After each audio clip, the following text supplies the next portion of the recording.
Who's the second to last? Ignore the missing bay. Who's the second to last bay that I'm going to be picking for this World Night? Let's do it. Welcome back to the channel, folks. It is I, Gabriel, and today's video we are going to be doing a review on World Night. Now keep in mind that I don't have all the complete parts because I have lost one of the parts and had to replace it with another before recording this video. So with that out the way, let's get this started. Also, if I kind of sound out of it, that's because I'm recording this at like 12 o'clock at night, so bear with me here.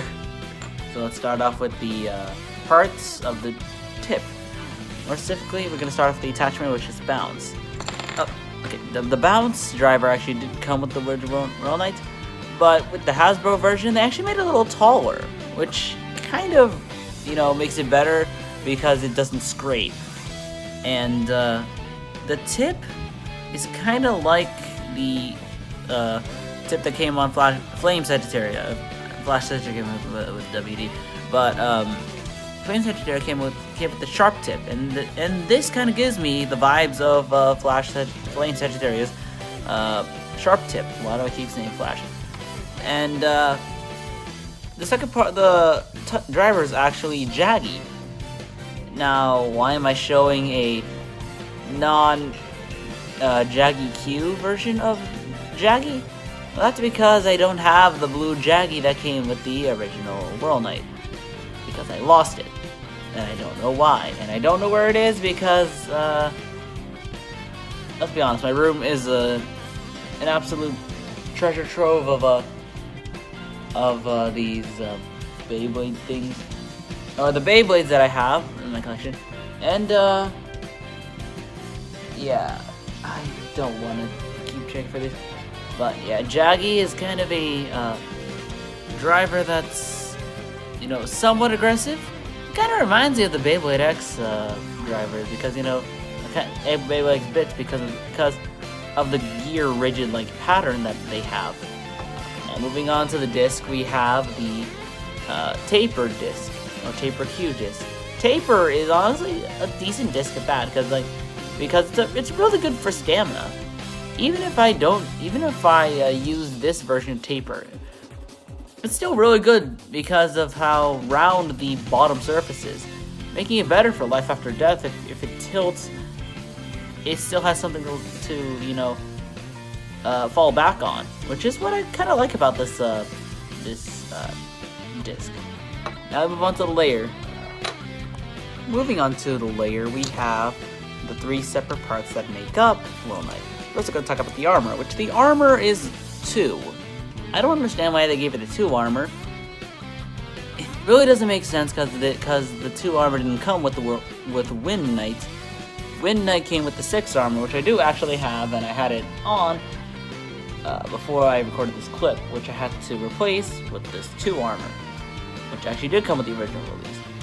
Arguably, I don't understand Hasbro's decision on giving us the 2 armor rather than giving us the actual 6 armor, which they did have in their disposal. So I don't understand why they decided to give us this armor.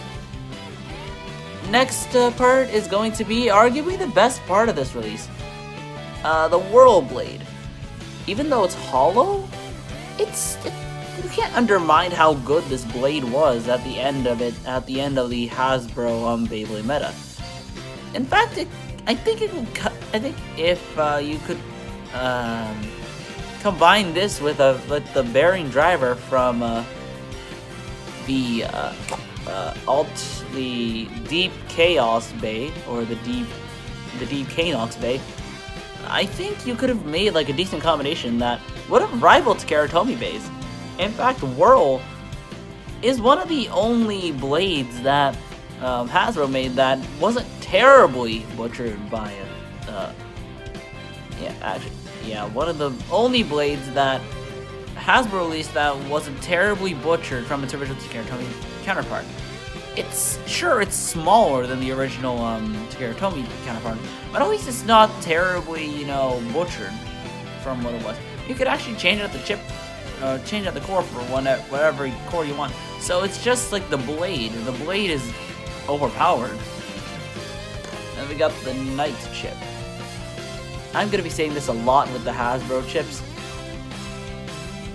I think I already explained this in the Achilles video, in the Achilles review video, but I don't like these Hasbro chips. These Hasbro chips are very, very undetailed, and they kind of hurt the Bay's personality. So I don't know why Hasbro didn't take the time to, you know, paint these chip cores a little more, because, you know, it could have given a little more personality for these Bays.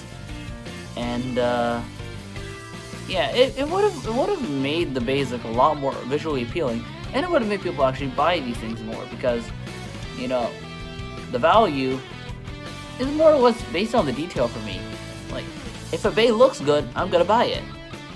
I only bought this because, you know, I didn't want to pay for like a prize Bay for the prize Bay Whirl Knight, which would have costed me almost like way more money than I needed it to be.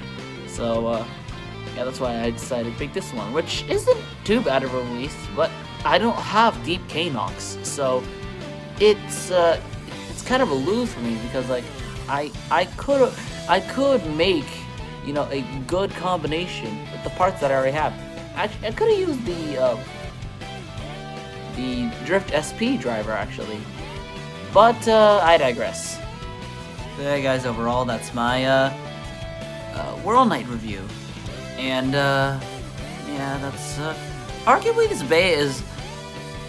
I have the most to say about this simply because it's, you know, one of the better Bays that Hasbro has released in its Quad Strike line, simply because of, you know, how really good it is for its stamina capabilities, considering it was based off a really, really good Bay from the Scaratomi lineup.